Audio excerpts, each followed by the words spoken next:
What does it look like to lead through fire and not lose yourself under pressure, anxiety, and expectation? Today, Dana and Trish open up about what leading through fire really looks like. Hello. Well, welcome, friends. We've got Dana and Trish here today. Maybe before we start, would you ladies be keen to have a bit of an introduction of who you are and your story so far? Yeah, of course.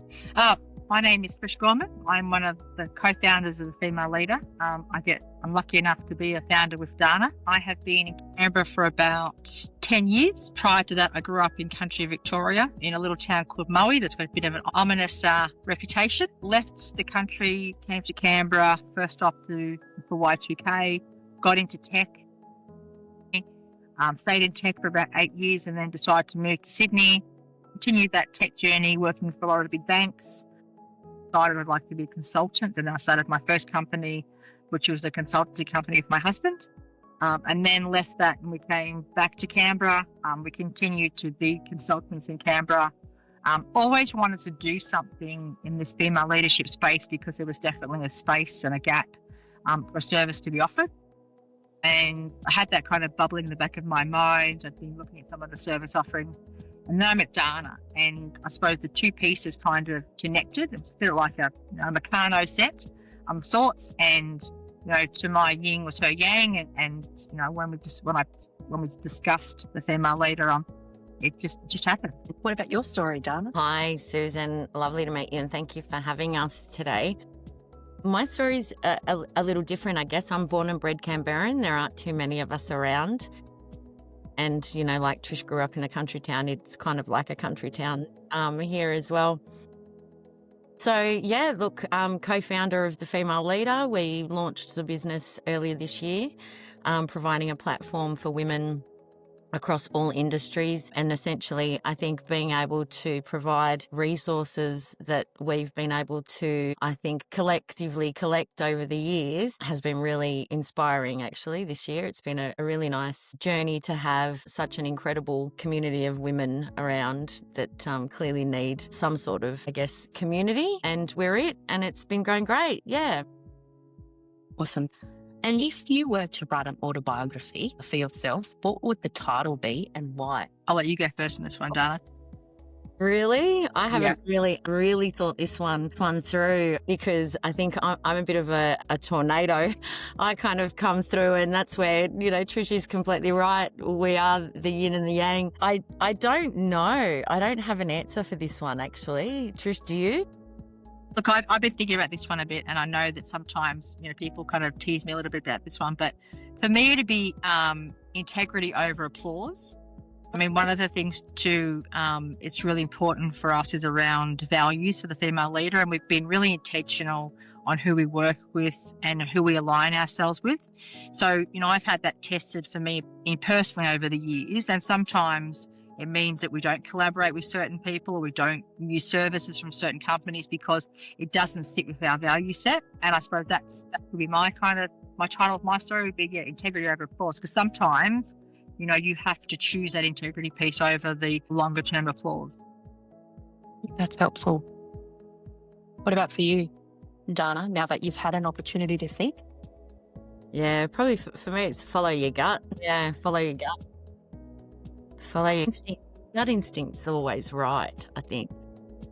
We often get, wrapped up in other things, but ultimately it's that female instinct, that gut instinct. If it doesn't feel right, there's a reason for it, and explore it, I think. Oh, I love that. You've got integrity over applause. Is that what I heard? Yeah. And then you've got follow your gut. Oh, I love those. And ladies, a question for you individually. What has been your biggest challenge, setback, or struggle to date for you? I think I've had a few, and I think what's been, for me, particularly vulnerable, I guess, is coming out as a domestic violence survivor and having the platform of the Female Leader to really spread that word in alignment with my journey across my very ambitious career. And thinking about this question, it's like, what do I actually talk about, and what's going to be more beneficial for other young women. I still consider myself quite young, even though I celebrated 45 years around the sun yesterday. I had a failed marriage in my early 30s.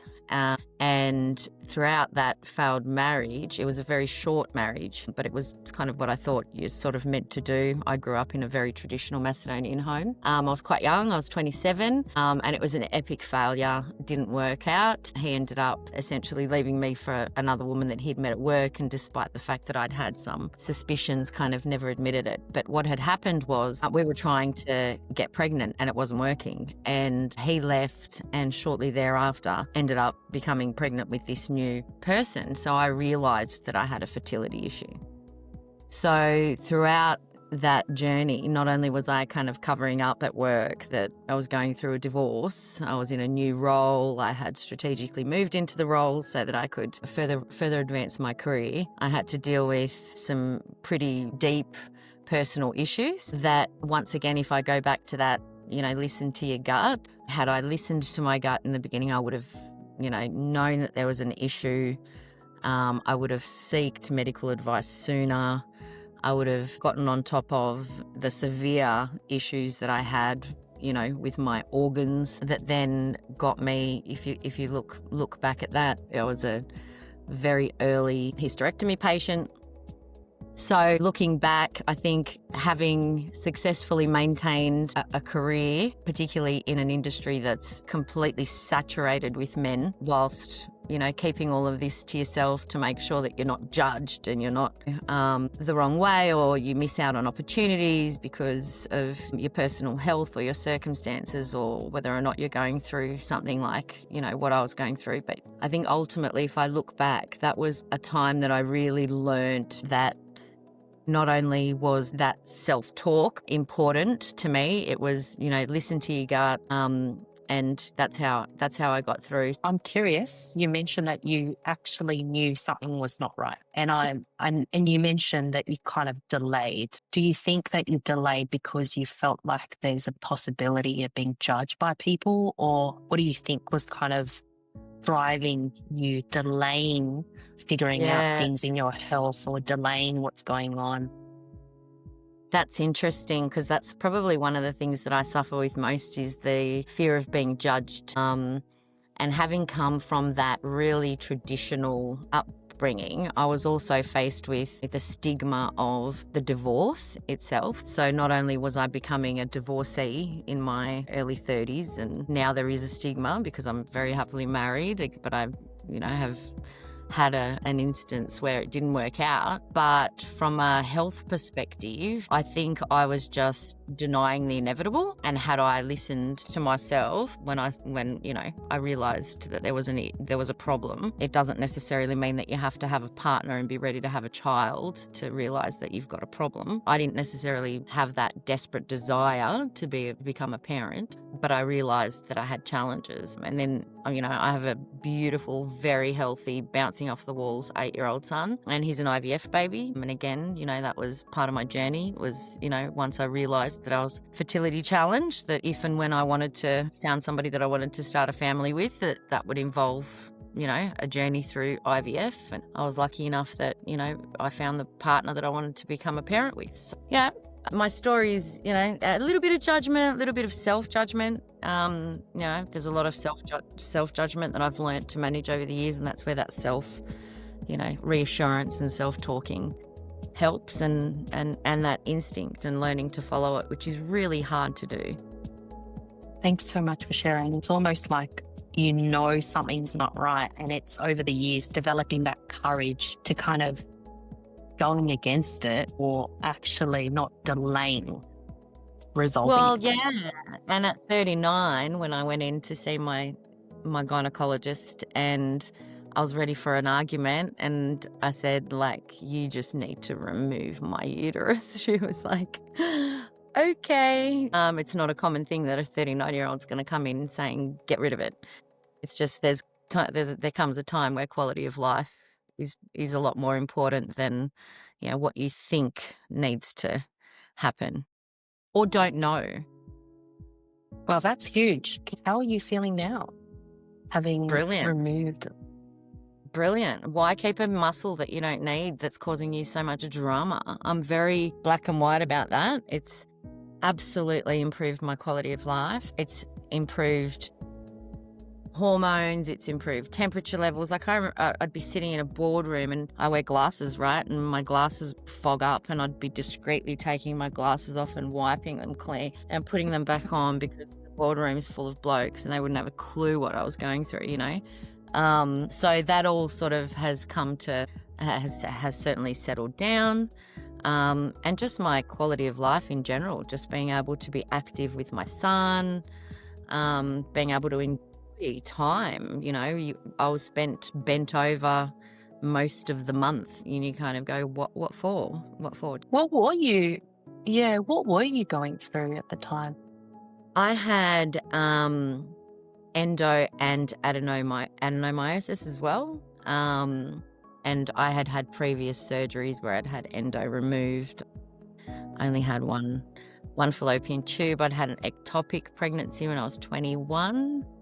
That was during the domestic violence relationship in my early 20s. So yeah, it was a combination of things. And at the end of the day, you know, I needed to put my quality of life first rather than trying to save an organ that was doing nothing but causing my body pain, and the side effects just slowly started to wear off. It took a few years, but we persevere.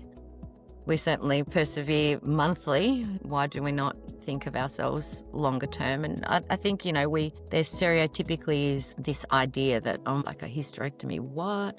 I'm not going to be a woman anymore, or it's a major surgery and all this sort of jazz. It's going to better your life. You know, I've had a couple of girlfriends that have gone through it since, and I just look at it like a project almost. Sort of, you've got to pull your emotion out of it because, you know, it's just a thing. Has there been any negative impact since your surgery? Honestly, no. I can't say so. I can't say that there has been. And even the surgery itself, I don't think it was as major as it's generally made out to be. I think that technology has come a long way. These things are a lot more simple these days than they once perhaps were when if we're getting advice from our mothers or aunties. You know, the generation above us, their experience was very different. Even in having a baby was different. So I've been fortunate actually, and I highly recommend women that are going through any kind of issues to seek advice. And again, if you still feel that it's not right, like at some point you got to stop going back for surgeries and getting poked and prodded as well. And it's your body, and if it doesn't feel right, you know, I think it's really important to be able to voice that, despite the fact that you may get judged. My mum tried to talk me out of it, but you know, at the end of the day, when I was only getting 10 days of quality a month, who was my mum to tell me whether or not I should or not? She wasn't the one that was living with my problem. And unfortunately, or fortunately, I guess it's not hereditary, right? So, you know, she didn't experience the issues that I was experiencing, nor did my sister. Thanks so much for sharing, Dana. Really appreciate that. And what about you, Trish? What has been your biggest challenge? It's a bit of a hard act to follow now. Oh, come on. I was part of a attempted coup. I'm a company director for my irrigation water. And in April of 2024, with a general meeting held to try and attempt to remove myself and the other independent director. Now, prior to that, in January of 2024, a number of, there's 3 directors in question, called for my resignation and the other independent director, because there was some resentment towards myself because in the prior years to that, I had basically held accountable a company director for sexual harassment. So there was a very public campaign against myself and the other independent director. I think I got more of the brunt because I was female, and also they could latch on to things about IT. So there were things in the media that I was taking kickbacks, that I didn't understand water policy, that basically I was, taking this meager amount they give you as a director, that I was, splashing your money around. And there were lots of videos, there were articles written about myself, etc. And I think what that situation taught me was really about, Brene Brown talks about a lot about when something is really uncomfortable, rather than fleeing, is to kind of just sit in the uncomfortableness, right, and to keep going. And I remember the night before and even the week preceding the meeting, there were moments where I wanted to pack my suitcase and say, these people are not my people, and to run away. But there were women that were coming to me during that week in particular and in tears and saying to me, if you're not successful, the predators were back in the building. And they were crying, and some of these staff had been on the receiving end of some of this behaviour. And I remember one woman in particular came to me. She had hives all down her neck. She was quite, basically on the verge of, falling on the floor. And that's when you kind of realise that sometimes your fear or your angst about a situation has to be kind of put aside for the greater good. And in the night in particular, beforehand, I remember reaching out to a friend of mine saying that, I was quite scared. And he sent me a photo of his baby, and it kind of just calmed my nervous systems. And I think I've told this story to Dana, but the reality, sometimes you've just got to, the bigger picture is bigger than you, right? And this wasn't about me anymore. This wasn't about how uncomfortable I was going to feel or how attacked I may get the next day. This was about looking after 160 staff. Of that, 50% of them are women, and making sure that they felt they were working in a safe environment. So whatever I may have been going through, whatever I may be experiencing the next day, was something I just had to sit with. And I can tell you, I was incredibly frightened because, if you've been in a country environment, they're just not for the faint-hearted. I remember one AGM, I got called a prostitute because I had pink shoes on. So there is no filter. Like, there is no behaviour, that's off limits. It's a free for all. So I kind of got up the next morning and put on my armour. I put on a pink suit. I was like ready to go. And luckily for me, we actually won. So we were actually successful in the vote. The 3 directors are basically called the motion, were removed from the board.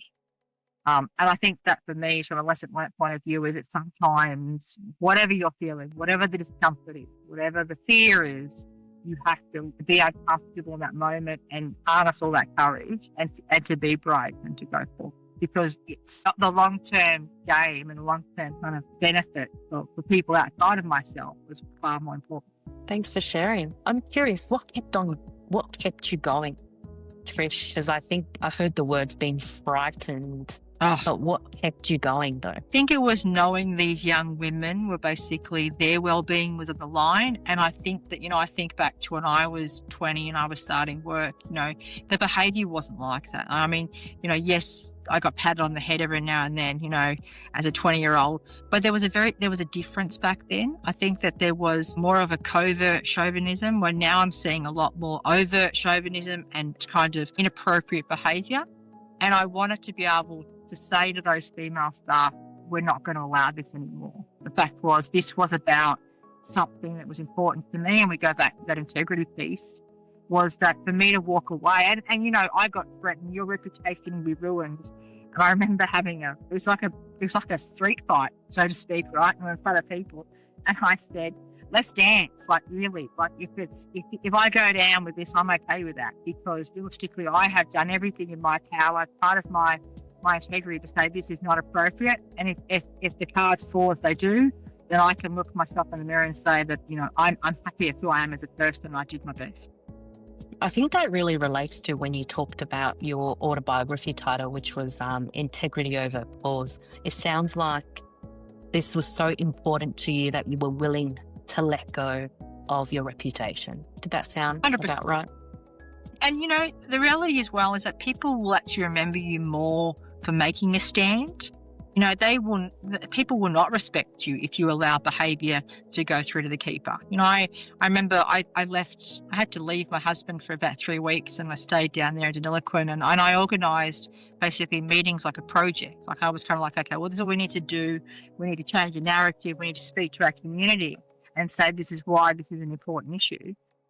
And if I had just gone, this is all too hard, and resigned, then I've got no reputation anymore. I mean, realistically, why be a board director? I mean, realistically, a board director is actually invested in the company, right? And if I believe for a split second that me resigning would have benefited the company and benefited the female staff and even the male staff, I would have resigned. but it wasn't going to be the benefit for the company or the female staff. And that's why I said, no, I'm not resigning. Thank you so much for sharing. That's such a very inspirational story. And now, thank you for both for sharing. I think a question that I'd love for both of you to maybe have an answer to is if you were to share a one piece of lesson that you have learned from this particular challenge, and if this is a lesson that you want to share with someone, what would that be? So if I did have a younger me give me advice, it would be to listen to that instinct. If it doesn't feel right, don't do it just because. Yeah. And I think for me, for if I was to tell my younger self about some of the lessons learned over you look at the journey of our lives and some of the war wounds, I'd be saying to my younger self, you don't need to be so serious all the time. And I think that sometimes having a little bit of fun and play is okay, especially in the midst of when you're in a really kind of brave situation. It's okay to have a little bit of humour, to look after yourself, because when you're going through these things, and when you look at Dana's story, is that your emotional nervous system is shutting down. So sometimes you've got to have that valve to be able to give yourself a bit of play. And I think for me personally, in my 20s, I was way too serious, and I took everything far too seriously. I think now, the 51-year-old, I look back and say, you don't need to be so serious and have a bit of play, but not at the detriment of your values. Yeah, you need to find that thing as well. Like, what helped me during that time was that I got in touch with a coach and learned how to fight, and became a pro amateur boxer for 5 years, and got to a ring and had a fight 5 years after joining. So that was kind of my aggression release, I guess, if you like, for what I was going through. Work Dana, very professional, and did what I had to do, and nobody would have known what was going on behind closed doors. But the Dana that needed to let go in the third space was a fighter, like literally. I love it. Sounds like the lesson that you would like to share with people, I'm just trying to summarize what you both had shared, is actually listening to your gut, listening when things are not right. Just don't do it. And the other thing coming from you, Trish, is balancing seriousness, but also with play as well. Yeah. Critical for the success of any team, really. Fantastic. Thank you so much for sharing, ladies. It was great Thanks having for this having conversation. Yeah, thank you. One thing I'm walking away with after hearing Dana and Trish's story is the courage to define yourself in high pressure moments. It's about staying self-aware when fear and judgment gets loud. It's about holding fast to your values when your reputation's on the line. There's always that tension, being true to yourself or fitting into what the world expects. How are you going, navigating through that tension?